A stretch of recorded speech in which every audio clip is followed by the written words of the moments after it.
Hi friends, professor Nageshwar. ఈయనండి అసదుద్దీన్ ఓవైసీ జై పాలస్తీనా అని చేసినటువంటి నినాదాన్ని అడ్డంగా సమర్థిస్తూ ఉన్నాడు. నిజానికి నేనేమి యూట్యూబ్ ఛానల్లోకి వెళ్ళి ఈయనేం మాట్లాడుతున్నాడు అవన్నీ నేనేం చూడను. మెయిన్ స్ట్రీమ్ న్యూస్ ఛానల్ ఒకటి చూస్తూ ఉంటే అందులో కనిపించాడు. ఆ న్యూస్ యాంకర్ ఈయనను అడుగుతూ ఉన్నాడు, అయ్యా నాగేశ్వర్ గారు, అసదుద్దీన్ ఓవైసీ పార్లమెంటులో ఓత్ చేస్తూ అంటే ప్రమాణం చేస్తూ ముందు జై భీమ్ అన్నాడు, తర్వాత జై మీమ్ అన్నాడు, తర్వాత జై తెలంగాణ అన్నాడు, తర్వాత జై పాలస్తీనా అన్నాడు, తర్వాత తక్బీర్ అల్లాహు అక్బర్ అని చెప్పి అన్నాడు. మరి జై పాలస్తీనా అని చెప్పి అసదుద్దీన్ ఓవైసీ అన్నదాన్ని భారతీయ జనతా పార్టీ శ్రేణులు తప్పుబడుతున్నాయి, దాని మీద మీ అభిప్రాయం ఏంటి అని చెప్పి అడిగాడు. ఆ యాంకర్ కూడా దొంగ తెలివితేటలు అనమాట. డైరెక్ట్గా అడిగాడు, భారతీయ జనతా పార్టీ శ్రేణులు తప్పుబడుతున్నాయి కాబట్టి మీరేమంటారు అంటాడు. తప్ప యాంకర్ కూడా ఇట్లా మాట్లాడాడు, తప్పు కదా ఇట్లా మాట్లాడడం, దీనికి మీ సమాధానం ఏంటి అని చెప్పి అనడు యాంకర్.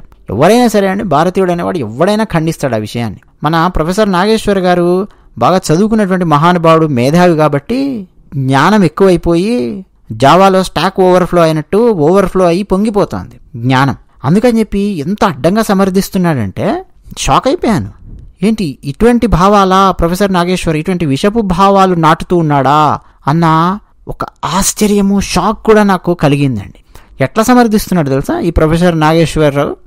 ఏమీ లేదు, ఏముంది దాంట్లో, మన భారత ప్రభుత్వం ఏమీ వ్యతిరేకం కాదు కదా, ఇజ్రాయెల్కు వ్యతిరేకం కాదు, పాలస్తీనాకు వ్యతిరేకం కాదు కదా, కాబట్టి జై పాలస్తీనా అంటే తప్పేమిటి?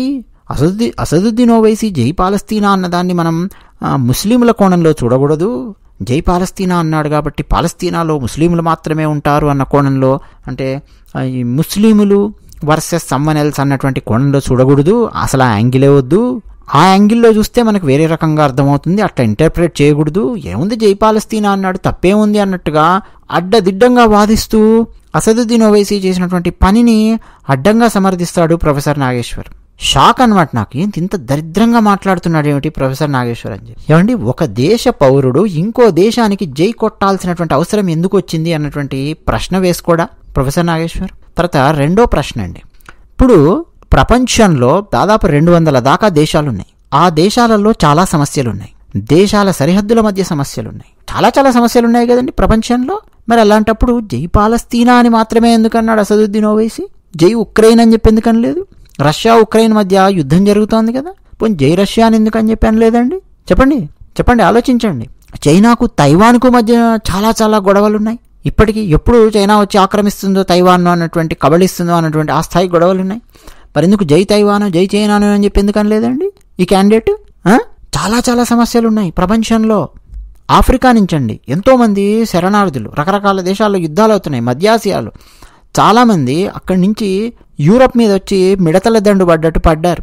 యూరప్లో ఉన్నటువంటి వాళ్ళు రకరకాల సమస్యలు ఎదుర్కొంటూ ఉన్నారు. మరి యూరప్లో ఉన్నటువంటి ఫలానా దేశానికి మధ్య సమస్య ఉంది, ఫలానా ఆఫ్రికా దేశానికి మధ్య, అందుకని నేను ఇట్లా జై ఫ్రాన్స్ అంటాను, లేకపోతే జై ఇటలీ అంటాను, ఈ సమస్య ఉంది కాబట్టి. ఎందుకని లేదండి? ఆలోచించండి, చాలా సమస్యలు ఉన్నాయి ప్రపంచంలో, చాలా దేశాల మధ్య. ఇప్పుడు నీకు ఆ పాలస్తీనా ఎందుకు వచ్చిందండి? అసలు ఆ కాంటెక్స్ట్ ఏముందండి అక్కడ? కామన్ సెన్స్ ఉపయోగించాల్సిన అవసరం లేదా ప్రొఫెసర్ నాగేశ్వర్ గారు? ఇంగిత జ్ఞానం అని ఒకటి ఉంటుంది తెలుగులో, ఇంగిత జ్ఞానం వాడాలి కదా. అది మన కాంటెక్స్టా? పాలస్తీనాకు ఇజ్రాయెల్కు మధ్య ఉన్నటువంటి చర్చ ఏమైనా జరుగుతోందా అక్కడ? వాదన ఏమైనా జరుగుతోందా? పోనీ కాంటెక్స్ట్ ఏమైనా ఉందా? పోనీ వాదన జరిగింది అక్కడ భారతీయ జనతా పార్టీ ఎమ్మెల్యేలు పాలస్తీనాకు అసలు మద్దతు ఇవ్వడం లేదు. కాంటెక్స్ట్లో ఒక పెద్ద చర్చ వచ్చింది. అప్పుడు ఎవరో ఒక ఎమ్మెల్యే లేచి జై ఇజ్రాయెల్ అని చెప్పి ఆవేశంగా నినాదం చేశాడు. అందుకని చెప్పి దానికి ప్రతిగా అసదుద్దీన్ ఓవైసీ జై పాలస్తీనా అని చెప్పి నినాదం చేశాడు అని చెప్పి అయినా పోనీ సమర్థించడానికి ఏమైనా ఉందా కాంటెక్స్ట్ అక్కడ? అసలు అటువంటిది ఏం జరగలేదు. ప్రమాణ స్వీకారము కరెక్ట్గానే చేశాడు కదా అని చెప్పి అడ్డంగా సమర్థిస్తాడండి ఈయన. ఏమంటాడు తెలుసా? జై పాలస్తీనా అని చెప్పి అన్నా దానికి ముందు ప్రమాణ స్వీకారము భారత రాజ్యాంగానికి లోబడి, భారత రాజ్యాంగ నిబంధనలకు కట్టుబడి ఉంటాననే కదా ప్రమాణ స్వీకారం చేసిందని చెప్పి అడ్డంగా వాదిస్తాడు. అసలు అది కంటెంట్ అండి. ప్రమాణ స్వీకారం చేయవలసినటువంటి కంటెంట్ ఏముందో అది ఖచ్చితంగా చెయ్యాలి ఆయన.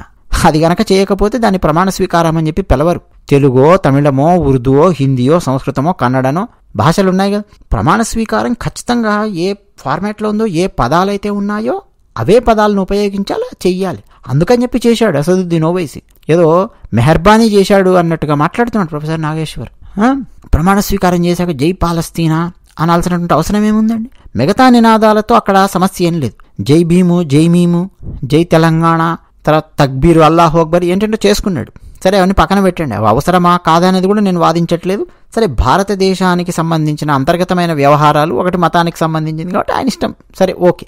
జై పాలస్తీనా అని చెప్పి కావాలని చెప్పి విదేశీ పత్రికలను కరెక్ట్గా అండి ఎక్కడైతే పార్లమెంటులో జై పాలస్తీనా అని చెప్పి అంటే నన్ను పార్లమెంట్ నుంచి బయటికి గెంటేయరు, నా ఎంపీ సభ్యత్వాన్ని రద్దు చేయరు, నన్ను తిట్టరు, కాబట్టి పార్లమెంట్ లోపల నేను ఈ పని చేస్తాను. పార్లమెంట్ లోపల మాట్లాడేది స్పీకర్ కిందకి వస్తుంది కాబట్టి స్పీకర్ చర్యలు తీసుకోవాలి, సుప్రీంకోర్టు కిందికి రాదు, సుప్రీంకోర్టులో ఎవరు నా మీద కేసు వేయలేరు.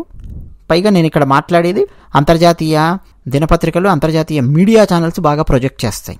ఈ కోణంలో రకరకాల కోణాలలో అసదుద్దీన్ ఓవైసీ ప్లాన్ వేసుకొని వచ్చాడు. ఏదో క్యాజువల్గా జై పాలస్తీనా అన్నాడు అన్నట్టుగా, పైగా దాన్ని అడ్డంగా సమర్థిస్తాడు ప్రొఫెసర్ నాగేశ్వర్. ఏం తప్పు చేయలేదు కదా అన్నట్టు. తప్పు చేయడం కాదండి, అది 100% తప్పు అసదుద్దీన్ ఓవైసీ చేసింది. ఒకవేళ మీరు ఆలోచించండి, భారతీయ జనతా పార్టీకి చెందినటువంటి వాళ్ళు ఎవరైనా సరే జై ఇజ్రాయెల్ అని చెప్పి కనుక అని ఉంటే ఎంత పెద్ద సీన్ అయ్యి ఉండేది. ఇదే అసదుద్దీన్ ఓవైసీ వీళ్ళందరూ నోళ్ళు వేసుకొని పడిపోయేవాళ్ళు. అసలు వాళ్ళని పక్కన పెట్టండి, ముందు ఈ మహానుభావుడు ప్రొఫెసర్ నాగేశ్వర్ నోరేసుకొని పడిపోయేవాడు. ఏముంది జై ఇజ్రాయెల్ అన్నారు కదా అని చెప్పి అంటాడు. అప్పుడు అనడు, తిట్టి వదిలేవాడు. అసలు ఆ కాంటెక్స్టే కాదు, జై ఇజ్రాయెల్ అని చెప్పి ఎందుకు అన్నాడు ఈ బీజేపీడు ఎంపీ అని చెప్పి మాట్లాడేవాడు. జై భారత్ అని చెప్పి అనమనండి.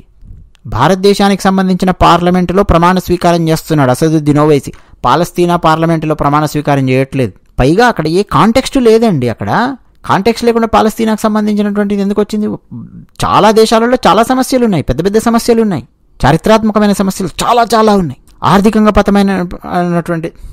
మరి ఎందుకు ఆ దేశాల పేర్లు ఎత్తలేదు? పాలస్తీనా తన మతానికి సంబంధించినటువంటి వాళ్ళు ఎక్కువ మంది ఉన్నారు, యూదులు వెళ్ళి అక్కడ ముస్లింల మీద దాడి చేస్తున్నారు అన్నటువంటి కోణం లేదా అసదుద్దీన్ ఓవైసీకి? ఖచ్చితంగా ఉంది. అసలు అట్లాంటి కోణమే లేదు అని చెప్పి ఎస్టాబ్లిష్ చేయడానికి ప్రొఫెసర్ నాగేశ్వర్ ప్రయత్నం చేస్తాడు. వాట్ ఎవర్ ఇట్ ఈస్ అండి, ఏ కోణం ఉన్నా కానీ ఇక్కడ మన భారతదేశం ఏం వ్యతిరేకం కాదు.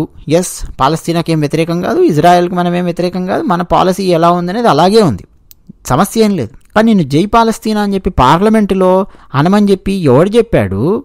వందే మాత్రం అనను అంటాడు ఈయన అసదుద్దీన్ ఓవైసీ. నా బొందులో ప్రాణం ఉన్నంత వరకు నేను భారత్ మాతాకి జై అనను అంటాడు. నువ్వు జై భారత్ అనవు, వందే మాత్రం అనవు, భారత్ మాతాకి జై అనవు, మళ్ళీ నువ్వు జై పాలస్తీనా అనడానికి నీకు నోరు వస్తుంది పార్లమెంట్ లోపల.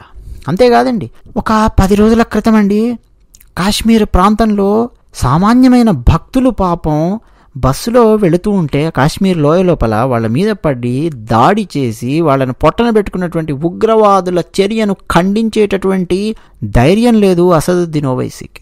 ఇంత హిపోక్రాట్ అండి అసదుద్దీన్ ఓవైసీ. ఇటువంటి అసదుద్దీన్ ఓవైసీకి పాలస్తీనా గుర్తొచ్చిందా? పాలస్తీనాలో అక్కడ ఏదో యూదులు వెళ్ళి ఎవరి మీద దాడి చేస్తున్నారు ఈ కోణంలో ఉంది మైండ్లో. మరి ఎందుకు కాశ్మీర్లో జరుగుతున్నటువంటి దారుణాల మీద ఎందుకు మాట్లాడాడు ఈ క్యాండిడేట్? మన తీవ్రవాదులు వచ్చి కాశ్మీర్లో ఎన్ని సంఘటనలు జరిగాయండి? నోరు తెరిచి మాట్లాడా? ఖండించాడా? తీవ్రవాదులను వాళ్ళ చర్యలను ఖండించాడా? అసలు ఏం ఖండించాడు? మళ్ళీ పాలస్తీనా కావాలి ఈ క్యాండిడేట్కి. ప్రొఫెసర్ నాగేశ్వర్ అండి చాలాసేపు అంటే మాట్లాడాడు. మాట్లాడిన దగ్గర ఒక్క చోట కూడా అండి ఇది రాజ్యాంగ విరుద్ధము అన్న మాట ఒకటి మాట్లాడు. అంటే అంటే ఇక రాజ్యాంగం తనకొక్కడికే తెలుసు అన్నట్టు వేరే వాళ్ళకి ఎవరికి తెలియదు అన్న రేంజ్లో పట్టుకొస్తుంటాడు రాజ్యాంగాన్ని. ఆంధ్రప్రదేశ్ది కూడా మొన్న ఏదో ఒక మెయిన్ స్ట్రీమ్ మీడియా ఛానల్లో చూస్తుంటే బండబూత్ చెప్తూ ఉన్నాడు. రాజ్యాంగంలో ఎక్కడ, చట్టంలో ఎక్కడా లేదు 10% ఉండాలి, 10% ఉంటేనే ప్రతిపక్ష హోదా ఇవ్వాలి అని చెప్పి ఎక్కడ చట్టంలో లేదు. అదొకటి తీసుకొచ్చాడు. కానీ రీడింగ్ బిట్వీన్ ద లైన్స్ మన గైడ్ లైన్స్ ఉన్నాయండి, క్లియర్ కట్గా ఉంది. ఎక్కడుంది అన్నది కూడా మనకు సమయం ఉంటే మనం ఖచ్చితంగా చర్చించుకుందాం విత్ డాక్యుమెంట్. ప్రతిపక్ష హోదా ఇవ్వాలా వద్దా వైఎస్ఆర్సీపీ పార్టీకి అన్నటువంటిది. అంటే తప్పులు చెప్తున్నాడు అని చెప్పేది నా ఉద్దేశం అండి. ప్రొఫెసర్ నాగేశ్వర్ అసదుద్దీన్ ఓవైసీని వెనకేసుకొస్తూ ఇష్టం వచ్చినట్టు మాట్లాడుతున్నాడు. ఖండించాలి, ఖండించకపోతే లాభం ఏంటండి ఇటువంటి టైంలో కూడా? అరే నీకెందుకురా నాయన వేరే దేశం గురించి అక్కడ నువ్వు ప్రమాణ స్వీకారం చేస్తున్నప్పుడు నువ్వు జై తెలంగాణ అన్నావు, సరే నువ్వు తెలంగాణ వాడివి కాబట్టి ఎలాగూ తెలంగాణ ఉద్యమం టైంలో రాయల్ తెలంగాణ కావాలి, ఆ తెలంగాణ కావాలి, ఈ తెలంగాణ కావాలని చెప్పి చాలా చాలా హిపోక్రాటిక్గా బిహేవ్ చేశాడు అసదుద్దీన్ ఓవైసీ. ఇప్పుడు జై తెలంగాణ అంటున్నాడు. కేసీఆర్తో రాసుకుపూసుకు తిరిగాడు కాబట్టి. అంతకుముందు తెలంగాణ రాకముందు ఆ ఉద్యమం టైంలో మీరు చూడాలి ఈయన స్టేట్మెంట్స్. పూర్తి తెలంగాణకు వ్యతిరేకంగా పనిచేసినటువంటి పార్టీ ఎంఐఎం పార్టీ. తెలంగాణ రాకూడదు అని చెప్పి పనిచేసినటువంటి పార్టీ ఎంఐఎం పార్టీ. స్టేట్మెంట్స్ అన్నీ ఉన్నాయి వీళ్ళు ఇచ్చినవి. ఇప్పుడు జై తెలంగాణ అంటున్నాడు. సరే వాట్ ఎవర్ ఇట్ ఈజ్. కేవలం ముస్లింల ఓట్లు మాత్రమే గుద్దించుకుంటే తను గెలవడం అన్న విషయం అర్థమైంది కాబట్టి గత 10-12 ఏళ్ల నుంచి ఈ జై భీమ్ ఒకటి మొదలెట్టాడు. జై భీమ్ అని చెప్పి మెల్లగా ఎస్సీ ఓట్లు గుద్దించుకుందాము, అని చెప్పి ఆ ప్రయత్నం మొదలెట్టాడు. ఆ హైదరాబాద్లో ఉన్నటువంటి పాత బస్తీలు అక్కడక్కడక్కడ ఎవరెవరైతే ఉంటారో ఎస్సీల ఓట్లన్నీ మనం గుట్టించుకోవాలి అని చెప్పి ఆ ప్లాన్ మొదలుపెట్టాడు. మనం ఒక్కరం కనుక ఫైట్ చేస్తే కాదు, సో అందుకని చెప్పి కమ్యూనిస్టులను కూడా కలుపుకోవాలని చెప్పి ఒక టైంలో కమ్యూనిస్టులను కూడా కలుపుకొచ్చాడు ఈయన. చాలా చేశాడులేండి అసదుద్దీన్ ఓవైసీ. అందుకని చెప్పి ప్రేమ కారిపోతోంది ప్రొఫెసర్ నాగేశ్వర్కు. అందుకని చెప్పి అసదుద్దీన్ ఓవైసీ పార్లమెంటులో మాట్లాడిన జై పాలస్తీనా నినాదాన్ని అడ్డంగా సమర్థిస్తూ ఉన్నాడు. కనీసం ఖండించట్లేదు ప్రొఫెసర్ నాగేశ్వర్. ఇక ఏం చెప్పాలండి, ఇటువంటి వాళ్ళ వీడియోలు చూస్తున్నారు జనము. ఇటువంటి వాళ్ళు ఎన్నెన్ని విష భావాలు ప్రచారం చేస్తున్నారో, విష బీజాలు నాటుతున్నారో ఇక మనకైతే తెలియదు. అది విషయం. ధన్యవాదాలు.